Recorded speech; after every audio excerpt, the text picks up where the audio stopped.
In this video, I'm going to be ranking the top 10 best budget cards right now in NBA 2K23 Myteam. My budget price range for this video will be about 5 to 25,000 MT, because I do feel like any card under 25k is considered budget in my opinion, but you guys can let me know in the comment section down below what do you guys consider as budget. So there'll be some cards on this top 10 like Bob Sir that are like 5 to 10,000 MT, and then there'll be some cards upwards of 20 to 25k. And also let me know in the comment section down below if you guys maybe want to see another top 10 budget card video, but it's like only cards under 5,000 MT. But getting into the actual budget card top 10 here, at my number 10 spot is going to be Diamond Bob Sir. He's a point guard, shooting guard, 6'5" with a 6'9" wingspan, and I was really considering putting KPJ over a guy like Bob Sir, but I do think Bob is a little bit better. He's got a 95 driving dunk, 95 vertical, so definitely good at getting to the rim. He's also got Hall of Fame clamp breaker, quick first step, so just really good playmaking wise for Bob Sir. He's got a pretty good jump shot. I haven't used it too much in game, but at least from what I've seen and using him a couple times, he's got a great release.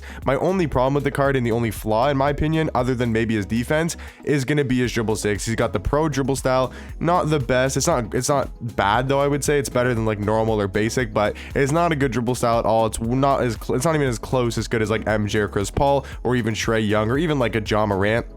And then like normal size up isn't the best, and the pro escape isn't really good, so all around doesn't really have the best dribble sigs. Jump shot wise, like I said though, is good. He's pretty fast, can knock down the 3-ball drive to the rim, so all around I think he's the 10th best budget card, and he's only about 6 to 10,000 MT. Now coming in on my number 9 spot is going to be kind of more of a cheap budget card, and that's going to be the Diamond Serge Ibaka. He's about 10 to 12,000 MT, maybe a little bit cheaper. He's a power forward center, 6'10" with a 7'4" wingspan, and I think he's actually a super underrated power forward. Like there's some other guys that I wanted to include in this list, like Diamond Giannis, Thurl Bailey, those type of power forwards, even Evan Mobley, but I do think Ibaka is actually better at the power forward spot. He's a really good defender, 95 block, 95 interior defense. He gets some really good defensive animations in game and does have a really good player model. He's also got an 84 perimeter and an 88 steals. I mean, the defense on this card is absolutely elite. He's also got Hall of Fame anchor, pogo stick, post lockdown, so that anchor badge is really nice to have, and he's also a really good finisher on the rim,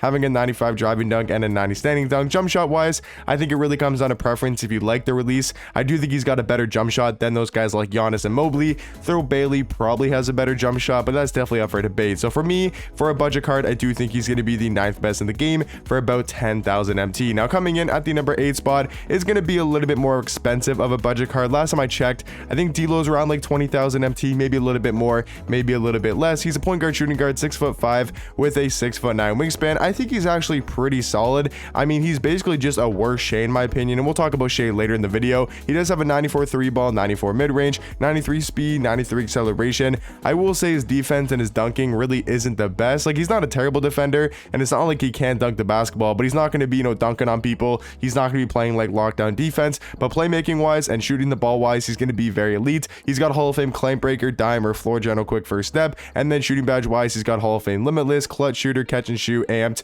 and Asian 3 as well. So I mean, some very good Hall of Fame badges for D'Lo. Jump shot wise, I do like his release, but I want to know your guys' opinion on D'Lo, because I haven't really seen too many people talking about this card. I really haven't seen if people like him or not. Me personally, I mean, he's got the quick drops off one, so he's got some pretty good dunking animations. At least that quick drops off one is a really good dunk animation. I feel like that's something people didn't notice about the card, is the fact that he has the quick drops off one, so that's nice to have. And then he's also got the normal leaner. It would have been nice if he had some better dribble sigs and like the MJ dribble style, but all around I think D'Lo is the 8th best budget card. Now coming in at the number 7 spot, honestly, I think this card could be a lot higher on my list. I think I might have him a little bit too low, but it's going to be the Amethyst Jerome Williams. And when I tell you guys, this card is an absolute beast. Like, he honestly might be a top 5 or even like top 4. Like, he's a power forward, small forward, 6'9" with a 7'1" wingspan. Like, this card's stats all around are just amazing, even for an Amethyst card. Like, I mean, my only flaw with the card, and the reason why I put him a little bit lower, is because of the 69 ball handle. But if you were to give him like, Steve Kerr, if you had Steve Kerr as your coach, and then you gave him like a +4 ball handle, then you could get it up, could get that up to a 77, which does make it a lot better. But if we're just going off stock cards and base cards, no coaches and no shoe boosts, I mean, a 69 ball handle for a card that has like what, 89 speed with ball. He's got 92 speed, 92 acceleration. He's just not gonna be able to move that well with a 69 ball handle. 73 ball is fine because this jump shot is absolutely amazing. He's got the KPJ base, Kobe Bryant upper on quick timing as well. So a great jump shot for this card. He's got the MJ dribble style and the normal leaner. So at least dribble style wise, he can move very well with his dribble style. But like I said, that ball handle might just be a little bit too low, but it's kind of weird because it gave him like some really good goal playmaking badges, quick first step, killer combos, hyperdrive, handles for days, claim breaker. So it's kind of weird how his ball handle is really low, but he's got some of the best playmaking badges in the game. Doesn't really make total sense to me, but all around I think Jerome Williams gonna be the 7th best budget card. Now coming in at the number 6 spot, I didn't exactly know where to put Kristaps. I still think he's borderline top 5 budget card. He's 7'3" at the center position with a 7'6" wingspan. I mean, by now we should all know what this Kristaps card can do. Like, he's a very good 3-point shooter, can space the floor really well, give you a lot of, good 3-point shooting at the top of the key with Hall of Fame limitless range. And then if he's in the corner or the wing, he's going to be pretty much knocked on every single time. I will say though about Kristaps is once he gets a pink diamond or an opal, and he gets some better speed and some better defense, we could see him be a top 3, top 5 center. Right now, I don't think he's even close to top 5 center, maybe like top 8, top 9, kind of somewhere in that range. I mean, you could maybe argue top like 6 or 7, but all around, I think Kristaps still a really good budget card though. He's only like 15 to 20,000 MT, so really good for his price tag. And then guys, halfway into my list here, coming in at the number 5 spot, I do think is going to be Diamond Shea, and he's dropped a lot on my budget card tier list. We've got, or not budget card tier list, on my top 10 budget cards, because we've gotten a lot of good budget cards over the past couple weeks. I mean, Shea, like I said, I think is just a better D-Lo. They're very similar in a lot of ways, where their defensive stats aren't the best, their dunking stats aren't the best either, but they have some good playmaking stats and badges, and good jump shot. Like, Shea's got a better release than D-Lo in my opinion, and that's why I think he's a little bit better.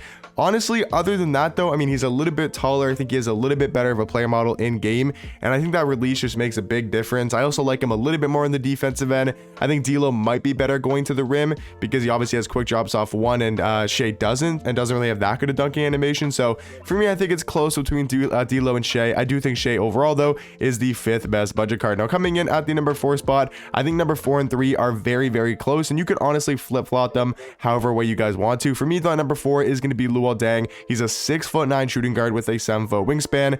I mean, that's all you pretty much need to know about the card because he's a really good defender. He's got 96 steal, 96 lateral quickness with a 95 perimeter, and then also has an 88 block and an 88 interior defense. I mean, the defense on this card's super elite. He's 6'9", great player model, great wingspan. He can shoot the 3 ball pretty well, has a good jump shot, that D-Mitch base. He can actually move a little bit. He's got that D-Mitch size up, which is not terrible. Then he's also got the MJ dribble style, which is obviously one of the best dribble styles in the game. So for me, Luol Deng, I think he's about 20, maybe 15,000 MT.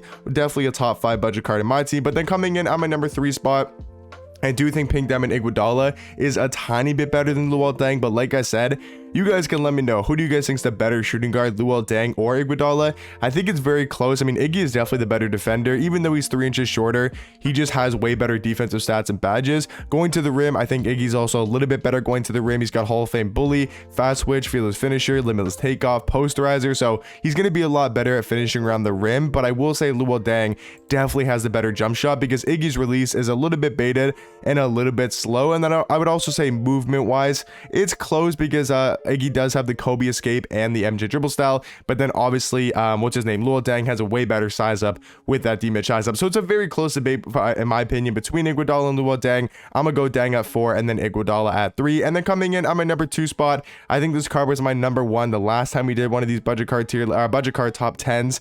I do think Cincy though is still very elite. He's a small forward, power forward, 6'7" with a 6'11" wingspan. His price tag is around 20 to 25,000 MT, so definitely on the the more expensive side of the budget cards, but still a very good small forward, very well rounded. I mean, you guys can just see his stats and badges. No real flaws with the card. He's got some good dribble sigs. He's got that Darius Garland size up, which is really nice. He's got some amazing sigs. Jump shot is a little bit questionable. Luka Doncic base is super slow, one of the slowest bases in the game, and then you pair that with one of the fastest uppers in Carmelo Anthony, and then you put that on very quick is a very interesting jump shot. I think that's probably the best way to put it, but I do think Cincy Powell is the 2nd best budget card. And then easily at my number 1 spot, I think the most underrated card in the game right now is this Pink Diamond Marc Gasol. I swear he is an absolute beast on the court, man. Like, he just plays such good defense in game with that 92 block, 96 interior defense. He's 7'1" with a 7'4" wingspan. We all know Marc Gasol, although always has a great player model. in my team. And then he can obviously stretch the floor. I think his jump shot at first is a little bit wonky and not the easiest jump shot to green at first, but once you get it down and use his card more often and you get used to that jump shot, I think it's a really good release, especially being on quick timing. And then you can also move a tiny bit with the MJ dribble style and the Kobe Bryant escape. So for me, guys, I think Marc Gasol is the best budget card in my team, but let me know in the comment section down below, what would you guys change about my top 10 budget cards, and I'll catch you guys in the next one. Peace.